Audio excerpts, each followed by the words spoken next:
Kim Pao is real na nga dahil sa lantaran nilang kaswitan sa social media. Nakitaan na naman kasi silang nagja-jogging sa ibang bansa, sa California, USA. Tama nga yung chismis na regular na ang pagja-jogging ng dalawa. Mapapinas at mapaibang bansa ay walang palya. Very consistent. Kita din ang pagtapik ni Paolo sa likod ni Kim Chiu habang sila ay nagja-jogging. Halatang concern sa aktres. Sa mga hindi nakakaalam, si Kim Chiu ay mayroong asthma. Hindi lang halata dahil regular siyang nag-e-exercise.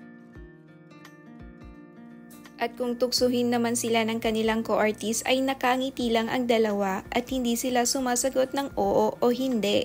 Baka hindi pa sila ready i-anunsyo ang kanilang relasyon sa publiko.